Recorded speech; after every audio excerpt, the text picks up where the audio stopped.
What's going on, guys? It's your boy John, a Liquidator, coming back with a major story. So it looked like WNBA has gathered data explaining about Caitlin Clark injury and everybody else injury that was affected by the 2025 season. Guys, for this one here, we got to go all the way up to New York. Let's get it. Let's go.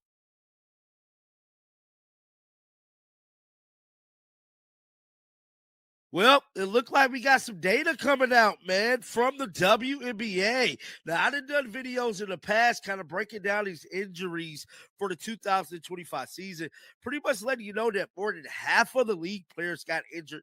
Okay, so the WNBA just dropped a complete bombshell.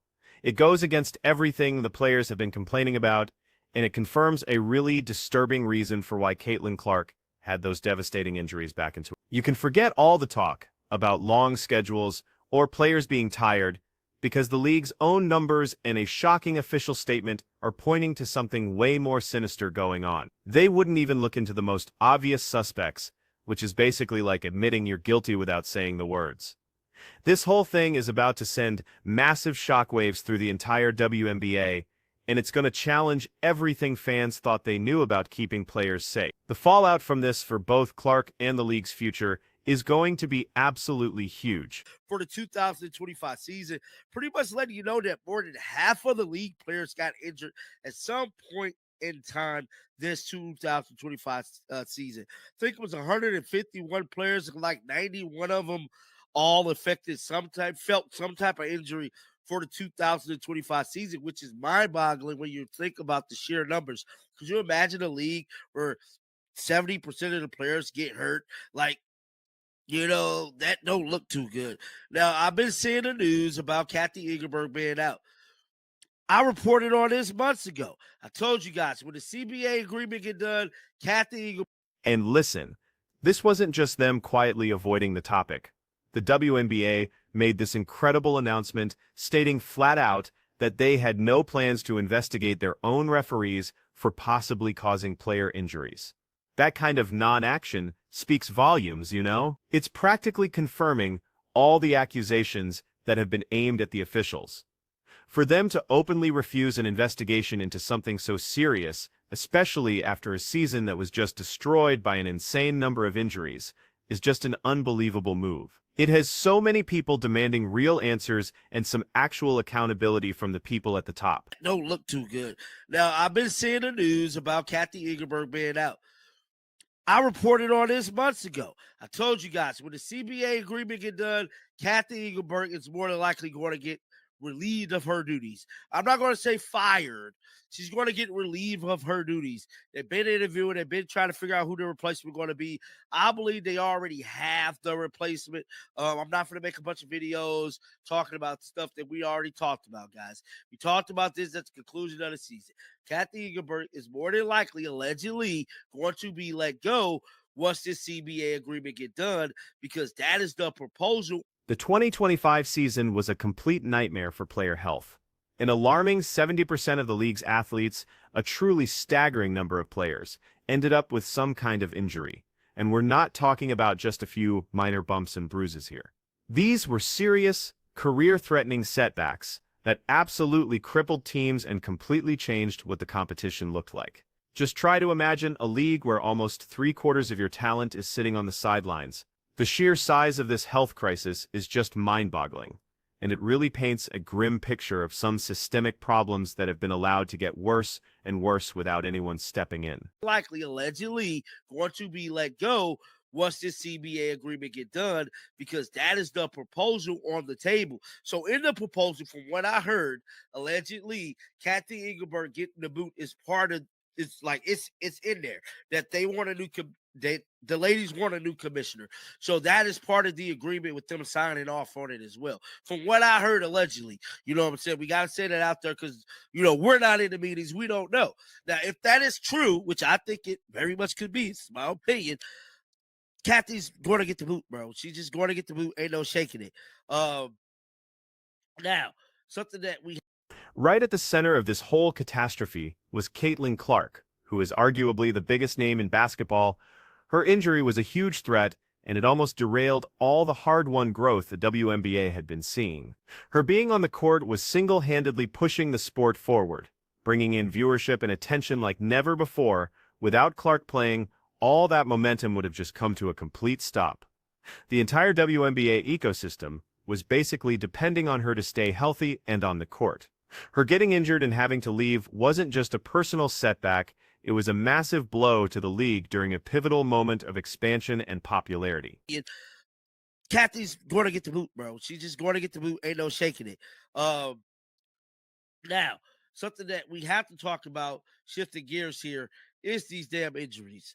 So it looked like the WNBA released some data and an article came out kind of breaking down these injuries. Now, we know Caitlin Clark was affected. She probably was the biggest name in the 2025 season affected by injuries. And it was just so bad for her that it affected the whole genre as a whole. Caitlin Clark don't get hurt, the genre will be dead right now. Caitlin Clark would have just played, hit logo threes, the offseason to be like last year. But unfortunately, So, the shocking truth really started coming to the surface. Because of this in-depth article from a site called Basketball, powered by The Next, they got deep into the WNBA's own injury data and scheduling numbers. This wasn't just some speculative gossip or rumors flying around. It was a really meticulous breakdown of the official figures. The whole point was to uncover what was really going on with the 2025 season's unprecedented health crisis. And the things they found in that report are exactly what WNBA officials have now, in a roundabout way, confirmed with their own actions and lack of action, shifting the blame entirely. Injuries, and it was just so bad for her that it affected the whole genre as a whole. Caitlin Clark don't get hurt, the genre will be dead right now. Caitlin Clark would have just played, hit logo threes, the offseason to be like last year. But unfortunately, the offseason right now is like there's not a WNBA genre at all.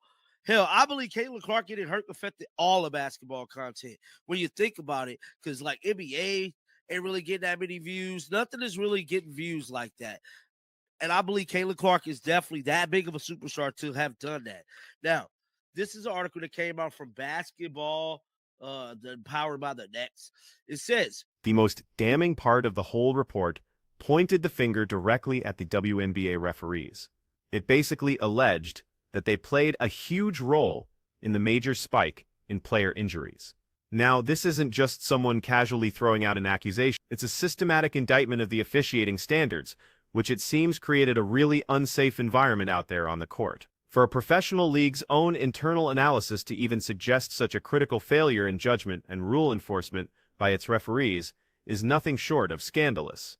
It demands immediate and radical change. Basketball, powered by the Next. It says, what does the data say about injuries and scheduling? Ways the current schedule has impacted injuries and how that might get better or worse moving forward. Now, I told y'all when I did my video months ago, I said I feel like the referees played a big part in a lot of these players getting injured. I must say, ain't no if and buts about it. The referees definitely played a part. This article right here stated the WNBA schedule has long been a topic of discussion, and in the 2025 season, that discussion has only grown. The 2025 season, the longest in. The specific allegation here is that the referees were letting players compete with an aggression that was more like what you'd see from UFC fighters. They just weren't enforcing the rules that are designed to protect the athletes. What this means is that hard fouls, really dangerous contact, and just way too much physicality were going completely unpunished. It turned legitimate basketball games into a total free-for-all. I mean, when the people who are supposed to enforce the rules just abandon their duty, the consequences for player safety are always going to be dire. It just escalates the risk of severe injuries across the entire league with every single game they play. The referees definitely played a part. This article right here stated the WNBA schedule has long been a topic of discussion, and in the 2025 season, that discussion has only grown. The 2025 season, the longest in WNBA history, was rifled with injuries and scheduling problems. Per that, with the ongoing collective bargaining agreement, which what we're going through right now, player health is a rare topic that players and the league should have a common interest in addressing. And injuries are particularly detrimental in such a star-studded league. And Caitlin Clark herself was a victim of this hands-off, laissez-faire officiating. There were so many times you'd see her get hit with these brutal shots that absolutely should have been foul calls, but the refs just kept their whistles silent. And these weren't just one-off incidents, either. It was a clear pattern of missed chances to protect a star player, which ultimately led to her getting sidelined. The failure to step in during those moments had a direct impact on her health, and it showed a systemic problem that left her completely vulnerable to all that unnecessary aggression. What's even more disturbing is the chilling idea that some of these missed calls weren't accidental, but that they intentionally did this, bro. This suggests a deliberate choice by officials to allow a certain level of physicality, maybe for entertainment value, or for some other unspoken reason, all at the expense of player safety. If that's true, this goes way beyond just incompetence and enters the realm of straight-up misconduct, creating an environment where players like Clark were consciously put at risk on the court. In a fascinating twist, the league's data also completely debunked a complaint players have had for a long time: the idea that back-to-back games were the main cause of injuries. This was a narrative players had been pushing for years, saying the tough schedule was just breaking them down. But the cold, hard numbers told a completely different story, directly contradicting what the athletes and the public believed. The actual stats were staggering. A mere 19 out of 82 total injuries, which is only 3.3%, happened during the second game of a back-to-back. This just crushes the argument that these demanding schedules are the main problem. The data is crystal clear. While players might not like back-to-backs, they are not the primary reason for the physical breakdowns we saw all season. So based on this undeniable data, the WNBA's stance is now pretty clear. Players simply have to deal with it. The message is that this is just a standard part of pro ball, like in the NBA, and the numbers don't back up the injury claims. This takes away a major talking point for the athletes and strengthens the league's position to schedule games how they see fit. Load management was also looked at, and the report showed that current WNBA rules make it really hard to do it effectively. But even with those limits, it wasn't seen as the main cause for all the injuries. This just narrows down the suspects, making the referee issue stand out even more. On top of that, the 2025 season itself was historically long, which just made a tough situation even worse. This extended schedule plus all the other problems created the perfect storm for fatigue and injury risk. And Caitlin Clark's injury, it was a severe blow to the collective bargaining agreement talk. Before she got hurt, the players had serious leverage because of the crazy ratings and public interest. With Clark gone, that leverage vanished, weakening the players' position right when they needed it most. The thing is, this trend of rising injuries has been going on for years.